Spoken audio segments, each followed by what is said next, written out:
नमस्कार, मी प्राची घाणेकर. हितगुज या आरोग्यविषयक कार्यक्रमामध्ये आपलं स्वागत आहे.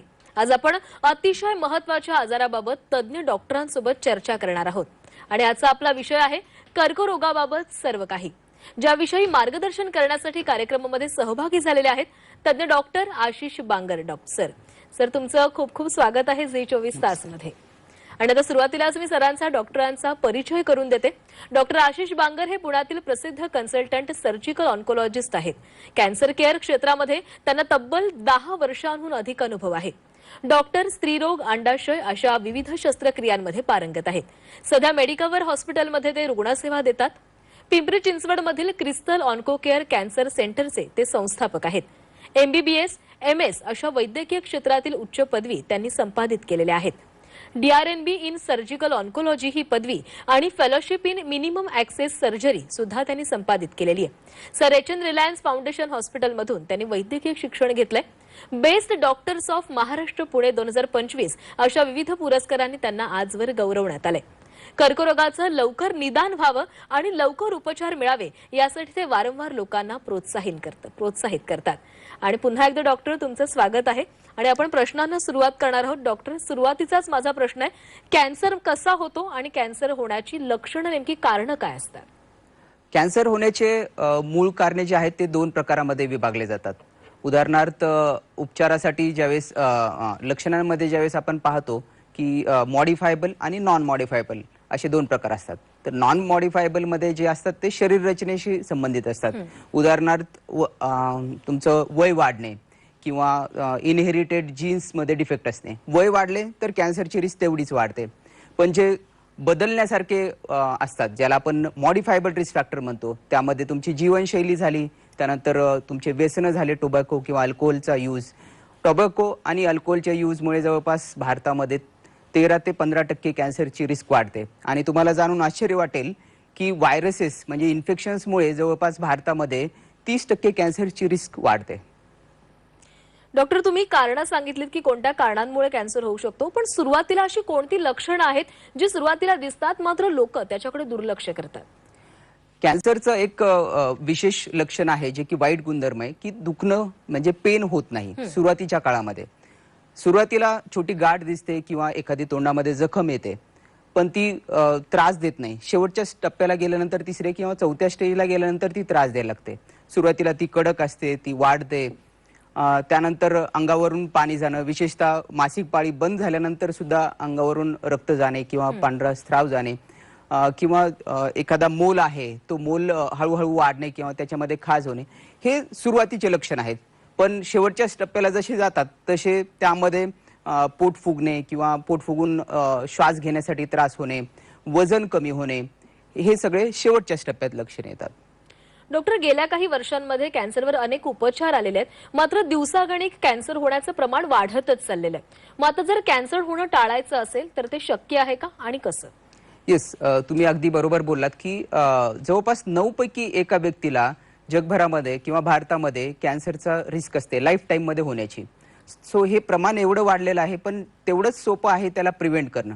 प्रिव्हेंट करण्यासाठी मूळ जे मी कारणं सांगितले ते जरी फॉलो केले तर जवळपास 50% कॅन्सर्स आपण प्रिव्हेंट करू शकतो. म्हणजे जीवनशैली सुधारणे, तुमचे अल्कोहोल किंवा तंबाखूचे सेवन बंद करणे आणि वॅक्सिनेशन्स घेणे. जे व्हायरसेस इन्फेक्शन्समुळे कॅन्सर होतात त्यासाठी तुम्ही वॅक्सिनेशन्स घेणे.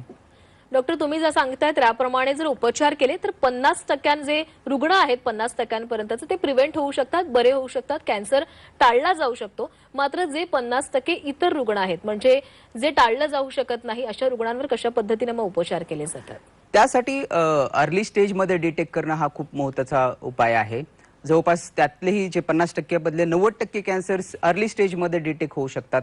म्हणजे पाश्चिमात्य देशांमध्ये जर तुम्ही पाहिलं तर 70 ते 80% कॅन्सर्स अर्ली स्टेजमध्ये डिटेक्ट होतात, वर्सेस भारतामध्ये 30%च कॅन्सर अर्ली स्टेजमध्ये डिटेक्ट होतात.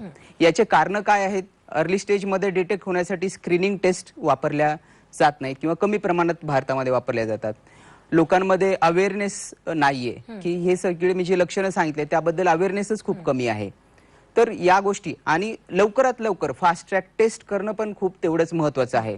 बऱ्याचशा शहरांमध्ये किंवा जिल्हास्तरीय ठिकाणी सुद्धा किंवा छोट्या गावांमध्ये तर नक्कीच 3 ते 4 आठवड्यापर्यंत बायोप्सीचा रिपोर्ट यायला किंवा टेस्ट करण्यासाठी वेळ जातो. तर या सगळ्या गोष्टींचा जर आपण उपाय केला तर नक्कीच आपण लवकर प्रिव्हेंट करू शकतो. डॉक्टर, तुम्ही बोलताना असं सांगितलं की कॅन्सरची टेस्ट म्हणजेच तपासणी जी आपण म्हणजे ज्याला स्क्रीनिंग टेस्ट असं आपण म्हणतो ती नेमकी काय असते आणि वयाच्या कितव्या वर्षापासून आपण ती करू शकतो आणि जर ती केली तर त्याचा फायदा कसा होऊ शकतो आपल्याला? So screening test, diagnostic test आणि एक स्टेजिंग टेस्ट अशा 3 प्रकारच्या मेन कॅन्सर्समध्ये आपण टेस्ट करतो. स्क्रीनिंग टेस्ट अशी असते जी तुमचे कोणतेही लक्षण सुरू होण्याच्या अगोदर स्टेज 0 ला कॅन्सर किंवा अर्ली स्टेजमध्ये डिटेक्ट करण्यासाठी वापरतो, जेणेकरून आपण लवकरात लवकर डिटेक्ट करून कॅन्सरला क्युअर करू शकतो. सो स्क्रीनिंग टेस्ट मूळ 4च रिकमेंडेड आहेत आंतरराष्ट्रीय मानांकनानुसार.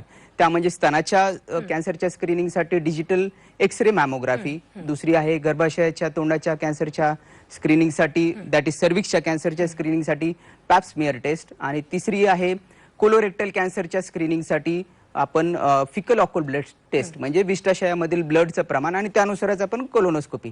आणि खूप हेवी स्मोकर असेल, बीडी स्मोकर जर असतील किंवा सिगरेट स्मोकर असतील त्यामध्ये CT scan, low dose CT scan of chest, या 4च टेस्ट मूलभूत रिकमेंडेड आहेत. बाकीच्या टेस्ट केल्याने अननेसेसरी पॅनिक सिच्युएशन क्रिएट होते आणि वयाचे जे लिमिट आहेत ते प्रत्येक टेस्टनुसार व्हॅरी होतात. तर त्यामुळे एक्सपर्ट कॅन्सर तज्ञाच्या मार्गदर्शनाखालीच या टेस्ट करणं गरजेचं आहे. डॉक्टर, तुम्ही स्क्रीनिंग टेस्ट कशा पद्धतीने होते, कोणकोणते प्रकार आहेत ते सांगितलेत. मात्र महिलांनी किंवा पुरुषांनी नियमित अशा कोणत्या टेस्ट कराव्यात का की आपल्याला कोणता आजार होणार असेल किंवा आपल्याला कॅन्सरची लक्षणं वाटत असतील किंवा होऊ नये असं वाटत असेल तर आपण कोणती नियमित टेस्ट करू शकतो का? नियमित टेस्ट अशा काही वयानुसार रिकमेंडेड आहेत, जसं की 40 वर्षाच्या पुढे मॅमोग्राफी, एक्स-रे मॅमोग्राफी महिलांमध्ये रिकमेंडेड आहे. पॅप्समिअर टेस्ट 30 वर्षानंतर, 25 ते 30 वर्षानंतर रिकमेंडेड आहे. पॅप्समिअरमध्ये HPV को टेस्ट आणि पॅप्समिअर ह्या 2 वेगळ्या टेस्ट आहेत. त्यानंतर पुरुषांमध्ये स्पेसिफिक नाही, पण कोलोरेक्टल कॅन्सर महिला आणि पुरुषांमध्ये फिकल ऑक्युल ब्लड टेस्ट आणि कोलोनोस्कोपी रिकमेंडेड आहे. कोलोनोस्कोपी ही जास्त करून पाश्चिमात्य देशांमध्ये वापरली जाते कारण तिथल्या आहार पद्धती थोड्याशा वेगळ्या आहेत. डॉक्टर, आजाराचं निदान करण्यासाठी सीटी काढाव्याच्या MRI काढतात, पेट स्कॅन करतात, अशा अनेक पद्धती आहेत, उपचार पद्धती आहेत. ते कशा प्रकारे निदान केले जाते ते कळतं, मात्र तरी सुद्धा योग्य पद्धतीने तपासणी होत नाही असं वाटतं का? येस, फास्ट ट्रॅक टेस्टची खूप गरज आहे.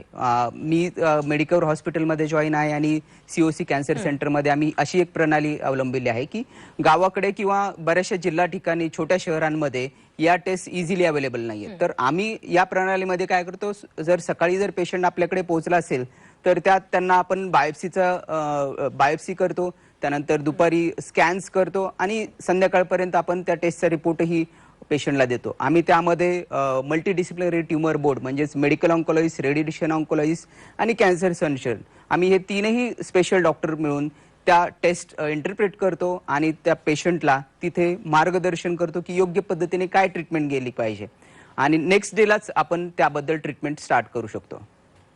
डॉक्टर, कॅन्सरचे खरं तर अनेक टप्पे आहेत. एक फर्स्ट स्टेज असेल, सेकंड असेल, थर्ड आणि फोर्थ. पहिली किंवा दुसरी स्टेज असेल तर आपण म्हणतो की रुग्ण बरा होऊ शकतो. मात्र तिसऱ्या आणि चौथ्या स्टेजचा विचार केला तर रुग्ण आधीच घाबरलेले असतात की आपण बरे होऊ की नाही होऊ. मग जर तिसरी किंवा चौथी स्टेज असेल तर तो बरा होऊ शकतो का?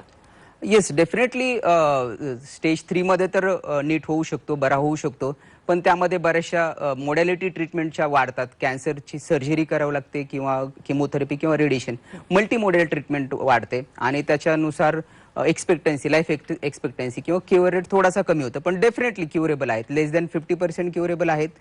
पण स्टेज 4 मध्ये लेस दॅन 20%च क्युअर रेट आहे. पण आपण यामध्ये जर पाहिलं की आपण पॉझिटिव्ह गोष्ट पाहिली पाहिजे की 20% तरी ऍटलिस्ट क्युअर होऊ शकतात. तर हे क्युअर होणारे कॅन्सर पण खूप सिलेक्टिव्ह आहेत.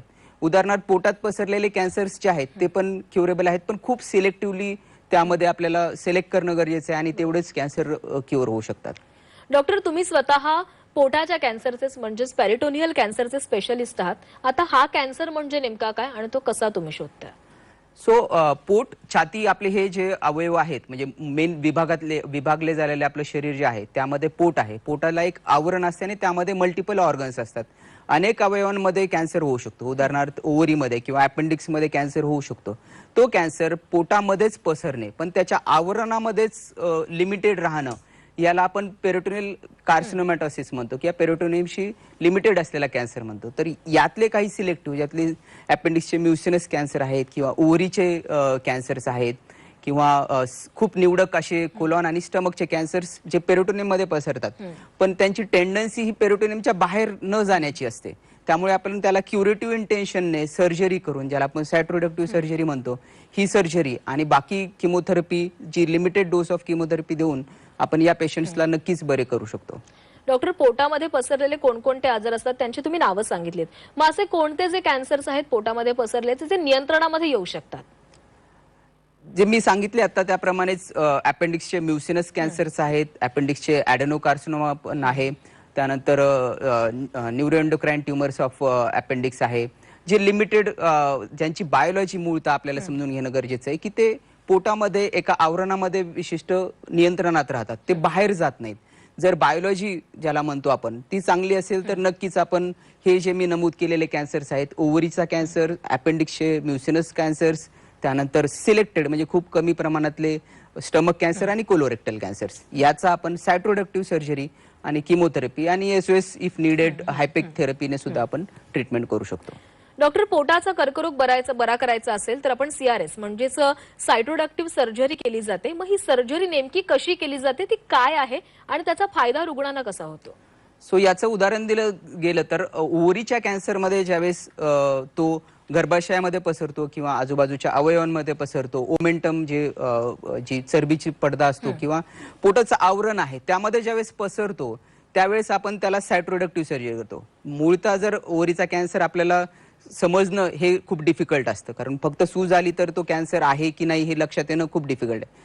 जनरल जर आपण सर्जरी जर त्याची झाली न डायग्नोसिस करता तर फक्त ओव्हरी काढली जाते. पण सायटोरेडक्टिव्ह सर्जरीमध्ये काय करावं लागतं की ओव्हरी, त्याच्यासोबत गर्भाशय किंवा जे इन्व्हॉल्ड ऑर्गन्स आहेत ज्याच्यामध्ये पसरलेला आहे, जे ओमेंटम म्हणतो किंवा पेरिटोनियमचा सरफेस आहे तो इन्व्हॉल्ड असेल तर तो पूर्ण आवरणासोबत काढणं गरजेचं आहे. सो याला आपण CC0 सर्जरी म्हणजे कम्प्लीट न दिसणारा आजार पाहिजे, पूर्ण आजार निघणं हे खूप गरजेचं आहे. हे जर नाही निघला तर ती सर्जरी फायदा करण्याच्या ऐवजी नुकसान करण्याची शक्यता आहे. आणि या फॅसिलिटीज खूप सिलेक्टिव्हली अवेलेबल आहेत, म्हणजे खूप कमी सेंटर्समध्ये, मोठ्या शहरांमध्येच अवेलेबल आहेत. त्यापैकी आमचं एक मेडिकल हॉस्पिटल आहे, त्यामध्ये आम्ही ही फॅसिलिटी देतो. Complete cytoreductive surgery CC0 complete analysis करून करतो आणि त्यासोबतच किमोथेरपी पेरी ऑपरेटिव्ह देतो. यामध्ये या सर्जरीमधून रिकव्हरी होणं पण खूप गरजेचं आहे. 2 ते 3 दिवस मिनिमम ICU मध्ये ठेवण्याची गरज पडू शकते. आम्ही यामध्ये इरास प्रोटोकॉल वापरतो आणि पेशंटला एनहान्स रिकव्हरी देतो. डॉक्टर, खरं तर ही शस्त्रक्रिया केल्यानंतर किमोथेरपी पण गरजेची असते का? किमोथेरपी करणं पण? येस, ही शस्त्रक्रिया झाल्यानंतर सुद्धा किमोथेरपी, म्हणजे मूळतः ज्यावेळेस पोटात पसरला जातो कॅन्सर त्यावेळेस असा समज आहे किंवा पारंपरिकरित्या आपण किमोथेरपी दिली जाते आणि ती पॅलेटिव्ह इंटेन्शननी किमोथेरपी दिली जाते. जोपर्यंत पेशंटला टॉलरेट होतं तोपर्यंत आपण ती किमोथेरपी देतो. ही किमोथेरपी दर आठवड्याला जवळपास किमोथेरपी चालते. पण मी एक उदाहरण देऊ इच्छितो की एक मागच्याच महिन्यामध्ये माझ्याकडे पेशंट आले होते, त्यांना एक ओव्हरीचा कॅन्सर होता, ती सर्जरी झाली पण लसिका ग्रंथी त्यांच्या काढल्या गेल्या नव्हत्या. तर त्या लसिका ग्रंथींमध्ये नंतर कॅन्सर आला, पण पेशंटला अनफॉर्च्युनेटली सर्जरी ऑफर नाही झाली आणि तो पेशंट फक्त किमोथेरपी राहिला. 4 वर्षांपासून पेशंट किमोथेरपी घेतोय. पण किमोथेरपी दर आठवड्याला घेणं किंवा एका फिक्स सायकलमध्ये घेणं हे खूप डिफिकल्ट आहे. 3-4 दिवस तर त्याच्या साईड इफेक्ट मधून बाहेर यायला लागतात आणि लगेच तुमची नेक्स्ट किमोथेरपी सायकल येते. तर लाईफस्टाईल जी क्वालिटी ऑफ लाईफ आहे ती खूप हॅम्पर राहते यामध्ये. खरं तर डॉक्टर, यालाच लागून माझा प्रश्न असा असेल की किमोथेरपी ही प्रचंड वेदनादायी असते, त्यामध्ये प्रत्येक रुग्णाला तुम्ही जसं म्हणालात की त्याचा खूप इफेक्ट राहतो. मग लोक शस्त्रक्रिया निवडतात. लोकांना असं वाटत असेल की आपण शस्त्रक्रिया केल्यानंतर बरे होऊ, पण मग शस्त्रक्रिया केल्यानंतर पण जर किमोथेरपी करावी लागत असेल तर मग शस्त्रक्रियेचा नेमका फायदा काय? सो मी जसं सांगितलं की जर 4 वर्ष जर कंटिन्युअस किमोथेरपी, म्हणजे जर बायोलॉजी चांगली आहे, तो आजार खूप फास्ट वाढत नाहीये, पोटाच्या आवरणाच्या बाहेर जर जात नाहीये, तर त्याला फक्त किमोथेरपी देत राहिलं तर तुमचं आयुष्य बऱ्यापैकी जास्त असतं. 4 ते 5 वर्ष तुम्ही किमोथेरपीच घेऊ शकत नाही. एवढी किमोथेरपी घेतल्यानंतर तुम्हाला त्या साईड इफेक्ट मधून पण जावं लागेल. त्याबरोबर तुमचं लाईफस्टाईल हॅम्पर होते, तुमच्या फॅमिली लाईफ डिस्टर्ब होतात, तुमची फॅमिली त्यामध्ये डिस्टर्ब राहते, तुमची फायनान्शियल टॉक्सिसिटी तयार होते. या सगळ्या गोष्टींना टाळण्यासाठी खूप सिलेक्टिव्हली जर आपण हे कॅन्सर्स पाहिले तर याला सायटोरेडक्टिव्ह सर्जरी आणि ऍडिशनली थोडा डोस किमोथेरपीचा, जे की 6 महिने ते 1 वर्षाच्या काळामध्ये पूर्ण थेरपी कंप्लीट होते. आणि ज्या सायंटिफिक डेटानुसार 2018 मध्ये पण एक पब्लिश झालेल्या पेपरनुसार मोर दॅन 50% पेशंट 5 वर्षापेक्षा जास्त जगू शकतात. तर लिमिटेड डोस ऑफ थेरपी आणि सायटोरेडक्टिव्ह क्युरेटिव्ह सर्जरी यामध्ये पेशंटला चांगले आउटकम येतात. आणि अशातच डॉक्टर काझींचा पण एक टाटा मेमोरियल हॉस्पिटलमधून पेपर पब्लिश झालाय. त्यामध्ये क्वालिटी ऑफ लाईफवर खूप फोकस केला. जर तुम्ही क्युरेटिव्ह सर्जरी देता वर्सेस पॅलेटिव्ह किमोथेरपी, त्यामध्ये तुमची फायनान्शियल टॉक्सिटी कमी राहते, फायनान्शियल बर्डन कमी राहतं आणि पेशंटची क्वालिटी ऑफ लाईफ खूप सुधारते. बरोबर. सर, किमोथेरपी सोबतच आणखी काही उपचार या दरम्यान केले जातात का? म्हणजे शस्त्रक्रिया सोबतच किमोथेरपी आणि आणखी काही उपचार पद्धती याच्यामध्ये ऍड ऑन होते का? यामध्ये अल्टरनेटिव्ह मेडिसिन्सचा खूप थोडा रोल आहे. म्हणजे बऱ्याच ठिकाणी आपण पाहत असाल सोशल मीडियामध्ये आयुर्वेद किंवा बाकीच्या मोडॅलिटीजला प्रमोट केलं जातं. पण आपल्याला हे एक लक्षात घेणं गरजेचं आहे की आयुर्वेदची जी स्पीड आहे, जी गती आहे उपचाराची, ती खूप स्लो आहे. म्हणजे त्याचा इफेक्ट येण्यासाठी 6 महिने लागतात. वर्सेस तुमच्या ज्या मॉडर्न मेडिसिन्स आहेत त्या लवकरात लवकर इफेक्ट देतात. कॅन्सरचं गुणधर्म असा आहे की तो दररोज त्या सेल्स डबल होतात किंवा महिन्याला त्या गाठ डबल होते आणि 2-3 महिन्यामध्ये पसरूही शकते. सर 6 महिन्यात जर रिझल्ट येणार असेल एखाद्या थेरपीचा, तर तुम्हाला ती कॅन्सर सगळीकडे पसरल्यानंतर वापर होईल. त्यामुळेच modern therapy, chemotherapy, surgery, radiation ह्या घेऊन त्याच्यासोबतच तुम्ही अल्टरनेटिव्ह मेडिसिन्सचा नक्कीच वापर करू शकता. तुम्ही सांगताय की सगळ्याच उपचारांसोबतच जर आयुर्वेदिक होमिओपॅथी असेल तर त्यांना वेळ लावतो रिकव्हरी व्हायला, पण रिकव्हरी होते का? म्हणजे जर तुम्ही योगासनं करत असाल, आयुर्वेद असेल, होमिओपॅथीचा वापर करत असाल, तर त्या रिकव्हरीला किती वेळ लागत असेल? म्हणजे तरी तुम्ही काय सल्ला द्याल? म्हणजे काय ती करावी, त्याचा उपचार घ्यावेत की नाही? So modern therapy, radiation, chemotherapy आणि सर्जरी या 3 मॉडॅलिटीज सोडून जर तुम्हाला ह्या बाकीच्या थेरपी घ्यायच्या असतील तर त्या ज्या मॉडर्न थेरपीचे एक्सपर्ट आहेत त्यांच्या सल्ल्याने घेणं गरजेचं आहे. अगोदर मॉडर्न थेरपी आणि त्याच्या सोबत किंवा त्यानंतर अल्टरनेटिव्ह मेडिसिन घेऊ शकता. पण फक्त आयसोलेटेड आयुर्वेद किंवा दुसऱ्या मॉडॅलिटीज जर वापरल्या तर तो कॅन्सर कंट्रोलच्या बाहेर जाण्याची शक्यता आहे आणि त्याचा फायदा खूप कमी होतो. डॉक्टर, बऱ्याचदा असं होतं की आपण उपचार घेतो, उपचार संपतातही, मात्र त्यानंतर कॅन्सर पुन्हा येण्याची भीती अनेकांना असते. मग ही शस्त्रक्रिया केल्यानंतर, सोबतच केमोथेरपी घेतल्यानंतर, इतर अनेक उपचार केल्यानंतर तो कॅन्सर जो असेल पोटात पसरलेला तो परत येऊ शकतो का? पोटात कसं, कॅन्सरचा मूळ गुणधर्मच आहे की तो परत येणार आहे. तो आजार जसं आपण सर्दी खोकला जर पकडला तर तो कसा नेहमी येतो. पण कॅन्सरच्या सेल्सचा जर आपण वैज्ञानिक अभ्यास केला तर त्या आपल्या सेल्स आहेत, त्या परत येण्याची मायक्रोस्कोपिक लेवलवर ब्लड मध्ये सर्क्युलेट होत असतात, त्या येण्याची शक्यता नक्कीच असते. पण आपल्या हातात ज्या गोष्टी आहेत, मॉडर्न थेरपी घेऊन त्याचं ट्रीटमेंट करणं आणि त्याला प्रिव्हेंट करणं हे आपल्या हातात आहे आणि ते आपण योग्य या सांगितलेल्या उपचारांनुसार करणं गरजेचं आहे. डॉक्टर, एक आणखी एक महत्त्वाचा प्रश्न म्हणजे कॅन्सर जर टाळायचा असेल तर आपली जीवनशैली कशी असली पाहिजे? सो सुरुवातीला जसं मी सांगितलं त्यानुसार आपल्याला कॅन्सर नक्कीच प्रिव्हेंट करता येतो. त्यामध्ये जीवनशैली खूप महत्वाची आहे. 30 मिनिटापेक्षा जास्त दररोज घाम येण्याजोग्या व्यायाम करणं हे खूप महत्वाचं आहे. तुमच्या आहारामध्ये high fibre diet, high protein diet, low carbohydrate आणि लो फॅट डाएट असणं खूप गरजेचं आहे. त्याचबरोबर तुमचं व्यसन, अल्कोहोल किंवा तंबाखूचं सेवन कंप्लीट बंद करणं गरजेचं आहे. आणि तिसरी गोष्ट जी महत्वाची आहे, जी की मॅराक्युलस आहे, की वॅक्सिन, HPV वॅक्सिन आणि हेपॅटायटिस वॅक्सिन्स, हे वॅक्सिन्स घेतल्याने 30% कॅन्सर भारतामध्ये प्रिव्हेंट होऊ शकतात. म्हणजे अनेक खरं तर उपचार आहेत. खूप आपल्या जीवनशैलीमध्ये आपण कशा पद्धतीनं बदल केले तर आपण कॅन्सर टाळू शकतो हे डॉक्टरांनी सांगितले. खरं तर डॉक्टर, समाजामध्ये कॅन्सरविषयी अनेक गैरसमजुती आहेत, अनेक भीतीचं वातावरण देखील निर्माण होतं जर आपण कॅन्सरबद्दल विचार जरी केला. काय संदेश द्याल तुम्ही? सो मला हे सांगायचं आहे की नक्कीच कॅन्सर मोर दॅन 50% क्युरेबल आहेत, प्रिव्हेंटेबल आहेत. उरलेल्या 50% मध्ये 90% हे कॅन्सर अर्ली स्टेजमध्ये डिटेक्ट होऊ शकतात. पोटात पसरलेले कॅन्सर सुद्धा नक्कीच सिलेक्टिव्हली, जे निवडक मी सांगितलेले आहेत ते कॅन्सर्स आपण क्युरेटिव्ह इंटेन्शनने ट्रीट करू शकतो. त्याला सायटोरेडक्टिव्ह सर्जरी एक्सपर्ट कॅन्सर सर्जनद्वारे आणि कॅन्सर सेंटरमध्ये करणं गरजेचं आहे. डॉक्टरने तर सांगितलेलं आहे की आपण कशा पद्धतीनं उपचार केले पाहिजे. जर हे उपचार केले तर आपण नक्कीच आपलं जे काही आपल्याला लक्षणं दिसत आहेत ते आपण टाळू शकतो. पण बऱ्याचदा डॉक्टर असं होतं ना की दुर्लक्ष केलं जातं. म्हणजे आपल्या रुग्णांना दिसायला लागतात आपल्यामध्ये ही लक्षणं आहेत, पण आपण दुर्लक्ष करतो. असं कोणतं लक्षण आहे जे दिसल्यावर आपण त्वरित डॉक्टरांचा सल्ला घेणं खूप जास्त गरजेचं आहे? नवीन लागणारी गाठ अचानक तुम्हाला जर एका 40 वर्षानंतर, 30 ते 40 वर्षानंतर या कॅन्सरची रिस्क खूप जास्त वाढते. मी जसं सांगितलं, वय वाढलं की कॅन्सरची रिस्क वाढते. नवीन दिसणारी गाठ, स्तनामध्ये जर नवीन गाठ लागत असेल तर ती नक्कीच कॅन्सरची असण्याची शक्यता आहे. ती त्वरित तुमच्या जवळच्या डॉक्टरकडे दाखवणं गरजेचं आहे. आणि जर समजा एखादी जखम आहे जी की तोंडामधली जखम आहे जी की भरत नाहीये, तर ती जवळच्या डॉक्टरला दाखवणं गरजेचं आहे फर्स्ट. आणि त्यानंतर जर ती 2 आठवड्याच्या आत कमी होत नाहीये, तर नक्कीच तुम्ही एक्सपर्ट कॅन्सर सर्जनला किंवा कॅन्सर स्पेशलिस्टला दाखवणं गरजेचं आहे. 2 आठवड्यापेक्षा कोणतेही लक्षण शरीरामध्ये बदल झाले तर ते नक्कीच एक्सपर्टला दाखवणं गरजेचं आहे. डॉक्टर, गेल्या काही दिवसांमध्ये किंवा वर्षांमध्ये महिलांच्या स्तनाचे कर्करोग देखील वाढत चाललेले आहेत. याचं नेमकं काय कारण असू शकतं? मी जे सांगितले त्यातलेच हे महत्वाचे रिझन आहेत. लाईफस्टाईल. तुम्ही जर जुन्या काळात पाहिलं तर खूप कमी प्रमाण होतं स्तनाच्या कॅन्सरचं. पण महिलांमध्ये जे कॅन्सर वाढलेले आहेत त्यामध्ये तुमची ओबेसिटी आहे, मॉडर्न म्हणजे नवीन शहरीकरणामुळे अल्कोहोल इंटेक पण आहे, स्मोकिंग आहे आणि सेडेंटरी लाईफस्टाईल आहे. एक्झरसाइज खूप कमी झालेले आहेत. बरोबर. तर या सर्व गोष्टींमुळे जे कॅन्सरचं प्रमाण आहे ते वाढत आहे. हे इनडायरेक्टली असतं. म्हणजे पहिले ह्या सगळ्या इफेक्ट्समुळे तुमचे हार्मोनल इम्बॅलन्स होतात आणि त्यानुसार कॅन्सरचं प्रमाण वाढतं. तर खरं डॉक्टरांनी अनेक आपल्याला उपचार सांगितलेले आहेत. कशा पद्धतीने आपल्या जीवनशैलीमध्ये आपण बदल केले तर आपण कॅन्सरपासून लांब राहू शकतो आणि कॅन्सर टाळता येऊ शकतो. आणि जर कॅन्सरग्रस्त रुग्ण असतील तर त्यांनी घाबरून न जाता त्वरित उपचार केले तर तुम्ही वेळेत बरे देखील होऊ शकते, असं देखील डॉक्टरांनी सांगितलेलं आहे. डॉक्टर, धन्यवाद. तुम्ही जी24 तास स्टुडिओमध्ये आलात आणि प्रेक्षकांना ही सगळी माहिती दिलीत. खूप खूप धन्यवाद. आणि यासह या हितगुज या कार्यक्रमामध्ये वेळ झालेली आहे. इथेच थांबण्याची. पाहत रहा झी 24 तास.